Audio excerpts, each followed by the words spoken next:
अथ श्रीमोतम्पल्ली भीमसेन सुप्रभातम्। भक्तिर्यदीय हृदये प्रतिभाति भव्यम्, भिक्षुः शिवोऽपि यदनुग्रहभाजनम् च।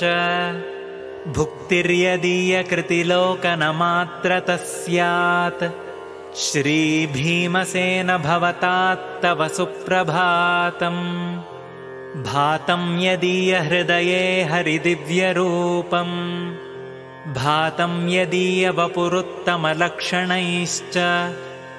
भातं यदीय दयया परमार्थसारम्, श्रीभीमसेन भवतात्तव सुप्रभातम्। भातं यदीय पदपङ्कजमुत्तमं चेत्, भीतो भवेद्भवपयोनिधि भीमवाहः। भूतं पिशाचदितिजादिकमेव भीतं, श्रीभीमसेन भवतात्तव सुप्रभातम्। भेतव्यमेव परतो विविधात्तु भोगात्, भेत्तव्यमेव पुरमित्यवबोधनं च। यस्माद्भवेद्विविधभोगविवर्जिताभ, श्रीभीमसेन भवतात्तव सुप्रभातम्।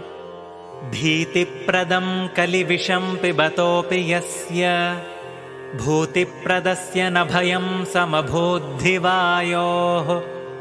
अंशावतार भवतारणबद्धदीक्ष, श्रीभीमसेन भवतात्तव सुप्रभातम्। बुद्धिर्बलं धृतिरजाड्यमरोगता च, वाक्पाटवं ह्यभयता भवता यशश्च।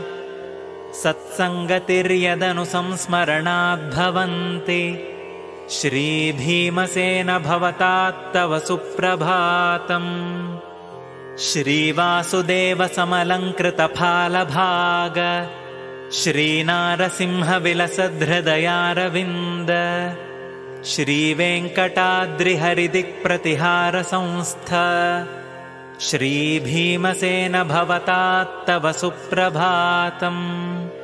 अश्वादिवाहनवरप्रविराजितात्मन्, माध्वोत्तरादिमठशिष्यसुपूजिताङ्घ्रे। सद्धर्मयोनिवरविप्रसुपातकाग्ने, श्रीभीमसेन भवतात्तव सुप्रभातम्। श्रीमोदपल्लिसुविराजितदिव्यमूर्तेः, श्रीभीमसेन सुगुरोर्वरसुप्रभातम्। ये वै पठन्ति सततं शुभसुप्रभाते, तेषामभीष्टफलदो भवतीरदेवः। श्रीभीमसेन सुरराड्वरसुप्रभातम्। सत्यात्मतीर्थभजकेन हि वादिराजा, भक्त्या कृतं नरहरिः स तु वासुदेवः। भीमान्तरो भवतु भूतिविभूतिदाता। इति श्रीमोतम्पल्ली भीमसेन सुप्रभातम्। भारतीरमणमुख्यप्राणान्तर्गत श्रीकृष्णार्पणमस्तु।